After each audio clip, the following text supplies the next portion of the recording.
Hola chicos, ¿qué tal? Em, vale, bueno, este vídeo es un vídeo que os debía, ¿vale? Y bueno, y voy a hacerlo, ¿vale? Me habíais preguntado, me bajo la mascarilla, ¿vale? Bueno, no hay nadie, ¿vale? Por la calle para que sepáis que no lo hago, que lo hago con cierto motivo, ¿vale? Si hubiera gente intentaría, pero es para poder explicarme mejor, ¿vale? En cualquier momento, si pasa alguien cerca, que sepáis que me subiré la mascarilla, ¿vale? Como todo buen ciudadano, que estamos ahora en una situación un poco mala. Vale, me preguntabais, ¿vale? Muchos de vosotros, ¿vale? Bueno, por, ya sea por vosotros o por familiares, ¿vale? De la diferencia entre lo que es la fobia social, el trastorno de personalidad por evitación, ¿vale? Eh, Voy a intentar, ¿vale? Explicaros lo que yo sé desde mi poco conocimiento, ¿vale?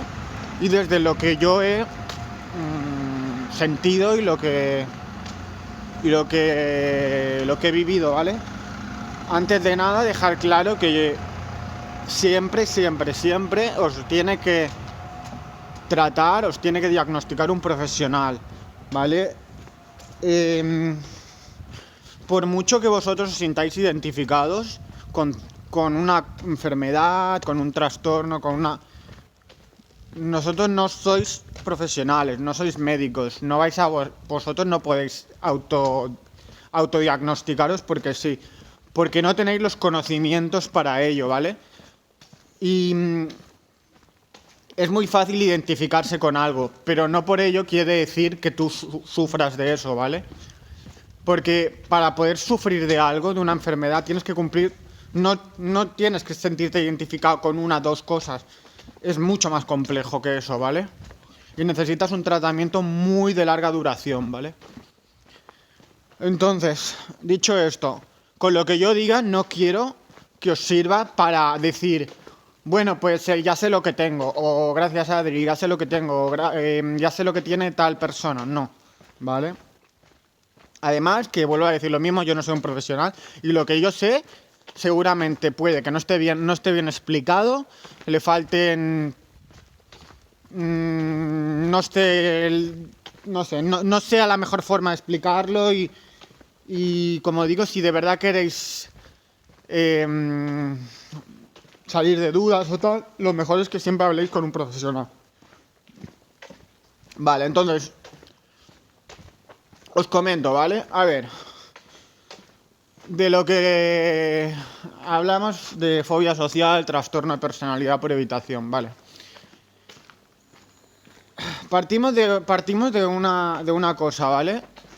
Por un lado tenemos las personas tímidas, ¿vale? Hay muchísimas personas tímidas en el mundo, ¿vale? Muchísimas, eso al final una parte de la personalidad de cualquier persona, ¿vale? Y el que seas tímido no tiene absolutamente nada que ver con que tengas fobia social o trastorno de personalidad por evitación. No. O sea, una persona tímida es una persona tímida y ya está, ¿vale? Cualquier persona es tímida, pues bueno, porque es parte, es un rasgo de su personalidad. ¿Cómo sabemos que somos tímidos si no somos nada más? Una persona tímida nunca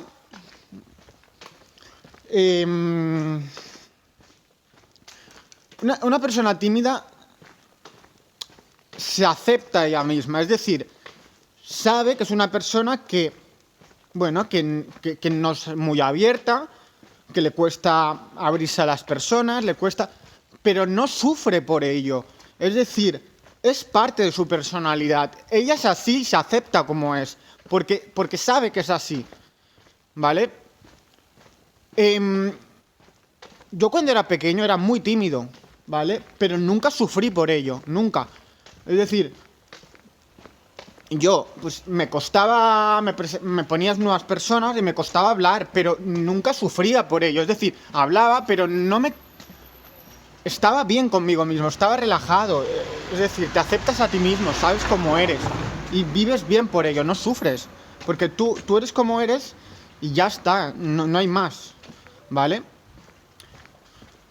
El problema viene con lo siguiente, que es cuando una persona tiene fobia social, por ejemplo, ¿vale?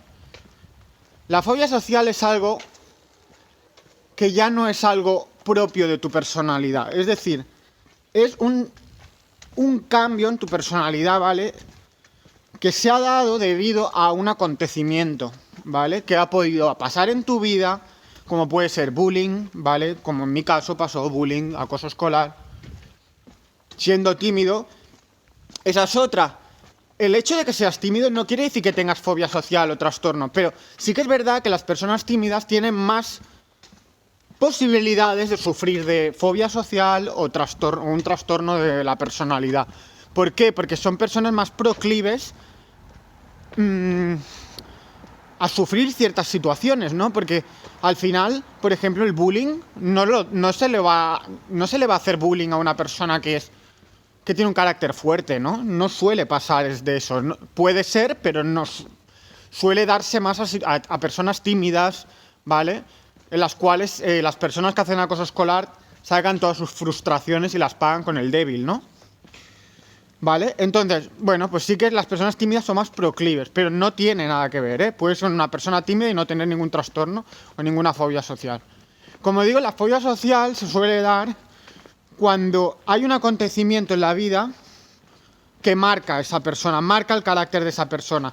Como he dicho, puede ser bullying, puede ser un entorno muy protector, un entorno familiar muy protector, un entorno familiar muy exigente con ese niño. Pueden ser muchísimas situaciones, ¿vale? Que desencadenan la fobia social. La fobia social normalmente se da en determinadas... es decir, sucede, por ejemplo, si tú tienes bullying, si sufres bullying, ¿qué va a pasar? Pues es muy posible que empieces a tener pánico, ¿no? De ir a las clases, de tener contacto con los alumnos, y si luego te cambian de colegio, ¿qué puede pasar? O empiezas el instituto, pues que esa sensación te acompaña, de decir, no quiero que me suceda lo mismo que me pasó. Y de repente trasladas ese acontecimiento que te pasó, lo empiezas a trasladar a todas las situaciones que se da de ese ámbito, del ámbito educativo, ¿no? Donde te sucedió eso. Vale, la fobia social normalmente se desarrolla en un solo ámbito, ¿vale? Es decir, en el ámbito donde te ha sucedido eso inicialmente, pero luego es muy posible que esa fobia social se empiece a aumentar a diferentes ámbitos, ¿vale? Y empiece a darse, pues ya no solo en el ámbito escolar, sino de repente ese miedo continúa y se empieza a trasladar a otros ámbitos, ya no solo en el ámbito educativo, sino de repente pues en el ámbito de, no lo sé, esto ya es un poco más, un nivel mucho más alto, pero de ir al supermercado, ir a comprar algo. De repente te da miedo el enfrentarte al dependiente, o tienes que preguntarle algo al dependiente del supermercado, ¿dónde está tal cosa? Y de repente te empieza a dar miedo también ahí. Entonces es muy posible que si estas cosas no se tratan, la fobia social se empieza a dar en otras situaciones, ¿vale? Que no tienen nada que ver con el ámbito inicial, donde pasó. Vale, el trastorno de personalidad por evitación es un nivel un poco más allá de la fobia social, ¿vale? Es un debate muy grande porque los psicólogos todavía no saben encontrar bien las diferencias entre la fobia social y el trastorno de personalidad por evitación. Normalmente van muy acompañados uno del otro, es decir, hay un debate muy grande, no hay consenso. Hay unos que dicen que hay diferencias, hay otros que creen que van juntos los dos, ¿vale? Pero sí que se suele creer que lo que sucede es que si la fobia social no se trata, no se consigue remediar el problema, no se trata con tiempo, no se consigue solucionar eso, acaba derivando en el tiempo, esa fobia social empieza a meterse, a formar parte de tu personalidad. Que tu personalidad inicialmente no era de esa forma. Recordemos que tú eras de una manera, pero por lo que te sucedió, tu carácter se vio cambiado de alguna forma por la fobia social. Cuando esa fobia social ya actúa mucho, durante mucho tiempo, de forma prolongada, ¿qué sucede? Pues que se empieza a producir un trastorno de tu personalidad, la personalidad que tú de verdad tienes, la tuya propia que tenías de forma genética, de cómo has sido tú desde siempre. Se empieza a trastornar esa personalidad y tú ya no eres como eras inicialmente, no eres como tú querrías ser, como tú te aceptabas antes. De repente empiezas a no actuar como te gustaría, se produce un trastorno total de tu personalidad. ¿Y qué sucede aquí? Pues que lo que pasa es que cuando tú no eres como de verdad eres, es decir, no puedes ser como eres, porque el miedo, el pánico no te permite ser como te gustaría ser. Por eso se dice que se produce un trastorno de tu personalidad, ¿vale? Es muy duro porque es como si tú estuvieras viviendo en un cuerpo. O sea, es como si estuvieras... Tu forma de ser no fueras capaz de poder expresarla. Es decir, estuvieras siendo otra persona totalmente diferente de cara al público, pero realmente tu yo interior, tu personalidad de verdad, necesita salir, quiere mostrarse, no puede por el miedo. Y eso es horrible, porque pensad una cosa, no hay nada, es como, para que entendáis un poco los que no habéis sufrido esto, es como cuando tú quieres respirar y pongamos que te tapan la nariz, pero no te la tapan del todo, sino que te permiten respirar un poquito, pero muy poco, pero te cogen un poco de la nariz y no te dejan respirar del todo. Empiezas a respirar cada vez más fuerte porque necesitas aire y no puedes respirar como te gustaría, no puedes. Y es una sensación horrible. Pues es un poco igual, ¿vale? Para que podáis entenderlo, ¿vale? Entonces, como digo, la fobia, el trastorno de personalidad por evitación es algo que se cree que sucede con el tiempo. Es decir, cuando la fobia social es prolongada en el tiempo, acaba derivando en un trastorno de personalidad.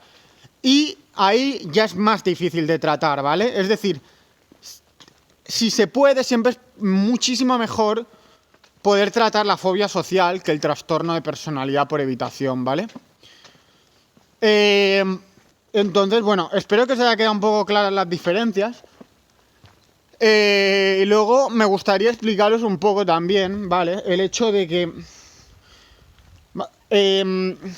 muchos decís, creo que tengo trastorno de personalidad por evitación, creo que tengo fobia social. No es tan fácil, chicos, ¿vale? Para que podáis tener un trastorno de este tipo, se tienen que cumplir muchísimos condicionantes. No basta con que, por ejemplo, os dé pánico conocer gente nueva, no. Hay muchos rasgos que se tienen que dar, ¿vale? Entre otras cosas, mirad, cosas que identifican al trastorno de personalidad por evitación, por ejemplo. Cuando digo trastorno de personalidad por evitación, podéis meter la fobia social también, porque comparten muchos rasgos, ¿vale? Hay ciertas diferencias pequeñas, pero comparten muchos rasgos. Como he dicho, uno deriva en el otro, suelen ir acompañados. Cosas que suelen darse en el trastorno de personalidad por evitación. ¿Qué sucede? Por un lado, la persona misma que sufre de esto tiene un sentimiento total de inferioridad, de inadecuación, se siente incompetente socialmente, se siente poco atractivo socialmente. Es un sentimiento de inferioridad total que uno tiene. la autoestima suele estar muy, muy baja, porque la persona tiene un concepto de sí misma muy bajo, se siente, como digo, poco atractivo, se siente inferior a todo el mundo, se siente incompetente socialmente, se cree que debido a las pocas habilidades sociales que adquiere, porque no sale, no intenta afrontar las situaciones, empieza a sentirse una persona incompetente, que no vale para nada, ¿vale? ¿Qué más sucede? Pues, por ejemplo, miedo a coger trabajos nuevos, situaciones que implican conocer gente nueva. ¿Por qué? Por el miedo al rechazo, porque creen que no van a ser aceptados en ese grupo, que la gente no los va a aceptar, no los va a tener en cuenta. Todo el rato el miedo al rechazo, ¿vale? Y por eso, este tipo de personas, ¿vale? Lo que pasa es que muchísimas veces van a perder oportunidades en su vida muy grandes, y son personas que a veces tienen un potencial muy grande. O sea, son personas que pueden ser muy inteligentes, que podrían tener unos estudios increíbles, un nivel intelectual muy grande, pero por ese miedo que tienen no son capaces de aprovechar las oportunidades que la vida le va a dar. Es decir, son personas que que pueden perfectamente dejar los estudios. ¿Por qué? Por miedo. Porque son personas que pueden ser los más inteligentes de su clase, pero por el miedo al contacto con los compañeros, al rechazo, al que les juzguen, no va a ir a clases, no va a hacer los trabajos en grupo. También, ¿qué puede pasar? Pues que personas que a lo mejor tienen sus estudios y se los han conseguido sacar con mucho esfuerzo, pese a los miedos y todo esto, cuando les sale una oferta de trabajo que implica conocer gente nueva, viajar a algún sitio, adquirir un cierto puesto de responsabilidad, con lo que eso conlleva, porque los puestos de responsabilidad implica siempre contacto social, implica exponerse a situaciones, implica tener responsabilidad, y responsabilidad implica al mismo tiempo tener que dar explicaciones a gente, tener que llevar un equipo de personas. Este tipo de trabajos muchísimas veces nunca no serán capaces de aceptar este tipo de trabajos, y verán limitados su progreso y su evolución profesional por culpa de eso. Entonces, son personas que van a desaprovechar totalmente su potencial por el miedo, ¿sabes? Y la verdad que da muchísima pena eso. Entonces, es importante pues que estas cosas se traten. ¿Qué más cosas definen al trastorno de personalidad por evitación? A ver,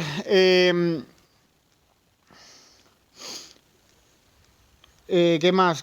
Pues cositas.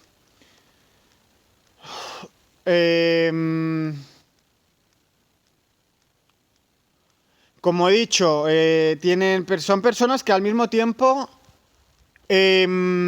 necesitan mucho estar solas. Es decir, para este tipo de personas, y yo comparto muchos rasgos de estos,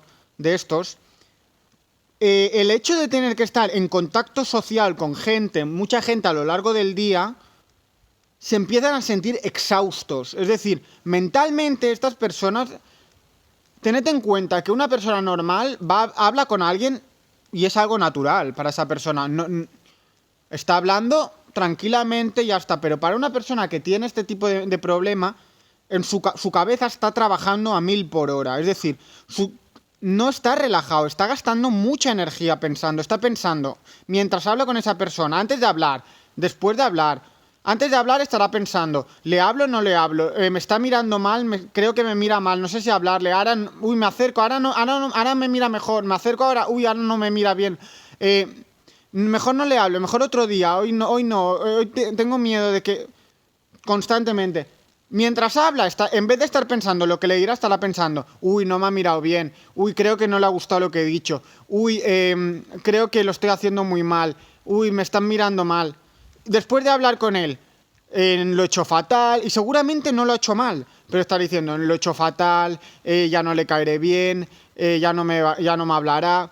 Son personas que mentalmente trabajan muchísimo y eso agota mucho, mentalmente agota mucho. Son personas que acaban exhaustas a lo largo del día. ¿Y qué pasa? Que este tipo de personas necesitan muchos momentos de soledad, porque los momentos de soledad son momentos donde recupera energía, ¿vale? Son momentos donde empiezan a revitalizar su mente y a intentar descansar de todo el día que han tenido, ¿vale? ¿Qué más sucede? Este tipo de personas necesitan estar solas por este motivo que comento, pero al mismo tiempo lo que más desean en el mundo es un pez que se muerde la cola. Pero este tipo de personas rehuyen el contacto social por el miedo a que lo juzguen, por el rechazo que puedan sentir. Pero al mismo tiempo, lo que más desean en el mundo es que alguien les quiera. O sea, que hacer amistades, salir, vivir situaciones bonitas, tener pareja, conseguir un trabajo bueno, es lo que más desean constantemente, pero como al mismo tiempo son incapaces por el miedo que les obstaculiza, viven en un bucle que no son capaces de salir y constantemente fantasean con lo que les gustaría hacer, pero no son capaces de hacerlo. Y entonces eso al mismo tiempo refuerza el sentimiento de soy un incompetente, no soy capaz de hacerlo, me voy a estar así siempre. No pueden salir del bucle constantemente, ¿de acuerdo? Son este tipo de situaciones. Entonces, espero haberme explicado un poco bien. Entonces, lo que yo recomiendo, ¿vale? Y lo que a mí me ha ayudado mucho este tipo de cosas, lo que más... A ver, primero, contratar un profesional, lo más importante, ¿vale? Que le asesore y que le ayude, ¿vale? Probad los que necesitéis falta. Que si no se siente bien con uno, que pruebe con otro. Pero también os comento una cosa muy importante. Al final, el psicólogo no le va a dar la solución. El psicólogo lo único que hace, tenedlo muy claro, es intentar entender a la persona, intentar escucharla, asesorarla, pero la solución la va a tener siempre el paciente. Y las personas que tienen este tipo de problemas, normalmente, y en un caso muy grande, no admiten tratamiento, no quieren curarse. ¿Por qué? Por lo que les supone, por el miedo, por el esfuerzo tan grande que tienen que hacer. Realmente les sale más a cuenta quedarse en casa, no hacer nada, victimizarse y vivir en esa pena total, pero al mismo tiempo no lo quieren hacer. Es algo muy complicado, ¿vale? Entonces, lo que yo recomiendo, contratar un profesional primero. Estar seguros de que esa persona se quiere curar. Es más, si vosotros sufrís de eso, plantearos de verdad. ¿Queréis curaros de verdad? Si queréis curaros, tenéis que ser conscientes de que no va a ser un camino de rosas. Va a ser muy complicado. Y tened en cuenta que lo más importante es exponeros a situaciones fuertes, ¿vale? Situaciones fuertes de verdad. Y cuando digo situaciones fuertes es situaciones como las que yo he tenido, exponerme ante 30 alumnos dándoles clases. Y vosotros no sabéis lo mal que lo pasé. Una semana no conseguí dormir, vomitaba, no comía, del miedo y del pánico. Pero el miedo más grande que vais a tener, pensad una cosa, es los momentos previos. Cuando estéis ahí, veréis que no es para tanto. Y cuando superéis eso, tendréis un pilar para decir, lo he conseguido, esto me tiene que servir para la próxima vez decir, también puedo hacerlo. Y al mismo tiempo, cuando esto vaya siendo continuamente, continuo, empezaréis a sentir que cada vez os cuesta menos, y os cuesta menos, y os cuesta menos. Y es muy importante que os expongáis a situaciones donde haya mucha gente. ¿Por qué? Porque cuando vosotros, por ejemplo, decís, bueno, he salido con tal persona, he intentado quedar con tal persona, con 2 personas,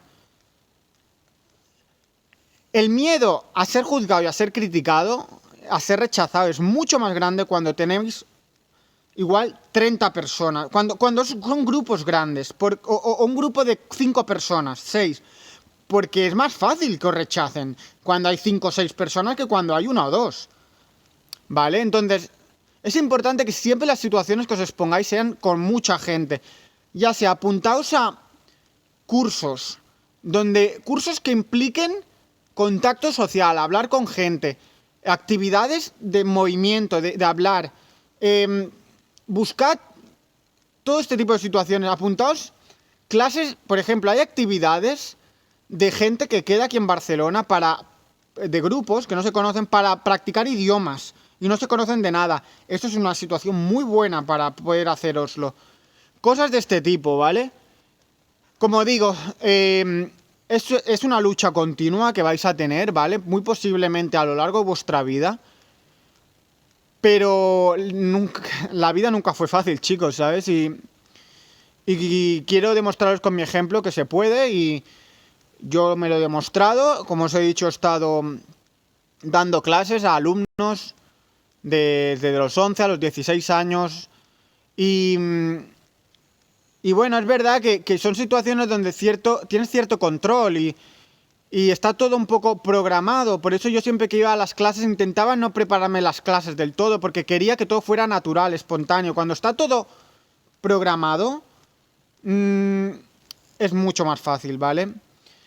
Entonces intentad siempre que no pensar nada, no tener nada pensado, dejaros llevar y que seáis vosotros los que os expreséis para que sea natural, para que sea lo más informal posible. Cuanto más informal, mejor, porque podréis demostraros vosotros vuestras habilidades sociales y ver que podéis ser aceptados, que no tenéis que prepararos nada, sino que podéis salir perfectamente bien.